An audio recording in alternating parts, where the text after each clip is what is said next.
आज आपको class 10th में साइंस में फर्स्ट चैप्टर है chemical reactions and equations.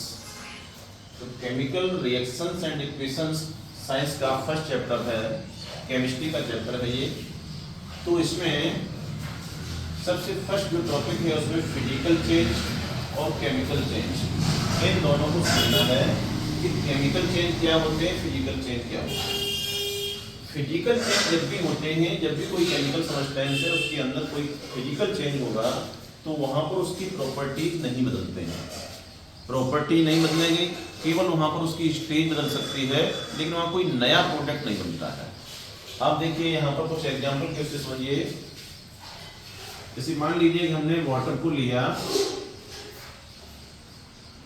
Water को लेकर के आप क्या करें, फ्रिज में रख दो। फ्रिज में रख दिया तो क्या हुआ, वाटर फ्रीज हो गया और वो कन्वर्ट हो गया आइस में, यानी बर्फ बन गई। तो वाटर जब बर्फ बन जाता है तो उसकी केवल स्टेज चेंज हो गई, वो लिक्विड था और वो सॉलिड में चेंज हो गया। यहाँ पर उसकी कोई प्रॉपर्टी चेंज नहीं हुई है, केवल उसकी स्टेज चेंज हो गई है। तो यहाँ पर वाटर से जब आइस बन रही है तो वही हो गई फिजिकल चेंज। और अगर आपने आइस को लिया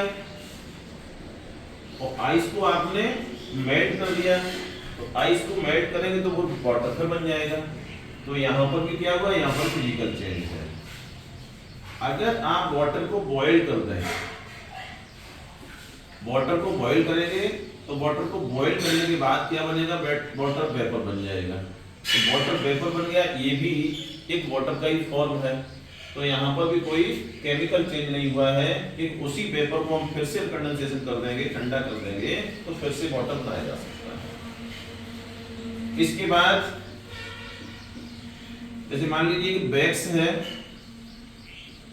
मोम है, मोम सॉलिड फॉर्म में है, सॉलिड फॉर्म में उसको आप मेल्ट कर दो तो लिक्विड में आ जाएगा।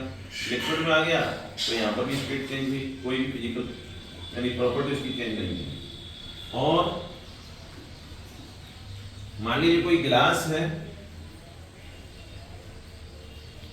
गिलास है और हाथ से गिलास टूट जाए तो जमीन पे आके गिरते गिरते टूट जाएगा। टूट जाएगा तो केवल गिलास की क्या हुई, शेप चेंज हो गई है, गिलास की प्रॉपर्टी चेंज नहीं हुई। तो यहाँ पर ये जो है आपको जो एग्जांपल दिए हैं, मेल्टिंग ऑफ वैक्स, इसके बाद गिलास ब्रेक कर जाए तो वहां पर भी फिजिकल चेंज हुआ। वाटर को आप बॉईल कर दो, वेपर बन जाएगी, तब भी फिजिकल चेंज है। आइस को आप मेल्ट करा दो तब भी फिजिकल चेंज है, और वाटर को आप फ्रीज कर दो तब भी फिजिकल चेंज है। तो यहाँ पर अगर आप मान लीजिए कि किसी पेपर को टीयर कर दो, टीयरिंग ऑफ पेपर, कागज को आपने फाड़ दिया, फाड़ने से क्या उसकी कोई प्रॉपर्टी चेंज हुई, नहीं चेंज हुई। तो यहाँ पर ये सभी फिजिकल चेंज के एग्जांपल हैं। अब हम बात करते हैं केमिकल चेंज। केमिकल चेंज जब भी होता है तो वहां पर कुछ नए प्रोडक्ट बनते हैं, नए प्रोडक्ट बनेंगे तो उनकी प्रॉपर्टी भी चेंज हो जाएगी। जैसे मान लीजिए कि हमने मिल्क चेंज हो रहा है, मिल्क टू कर्ड बन रहा है,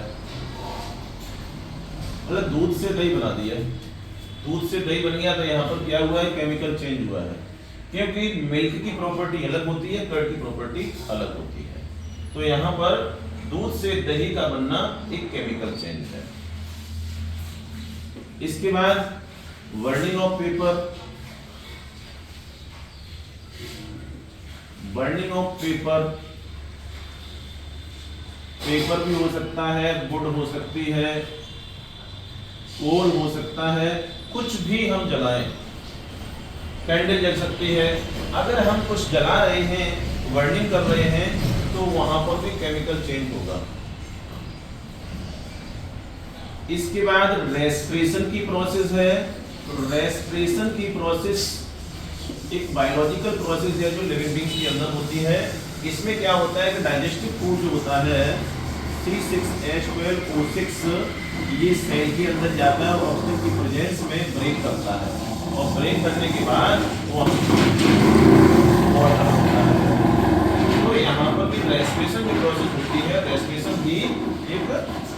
केमिकल चेंज है। इसके साथ साथ डाइजेशन भी एक केमिकल चेंज है। जब हम खाना खा लेंगे, खाना अंदर जाएगा और अंदर जाके उसका डाइजेशन हो जाएगा, तो ये भी एक केमिकल चेंज है। तो ये आपको कुछ केमिकल चेंज के एग्जांपल बताए और कुछ आपको फिजिकल चेंज की एग्जांपल बताए। आपको हमारा वीडियो कैसा लगा आप कमेंट करके बताएं और हमारे YouTube चैनल को सब्सक्राइब करें।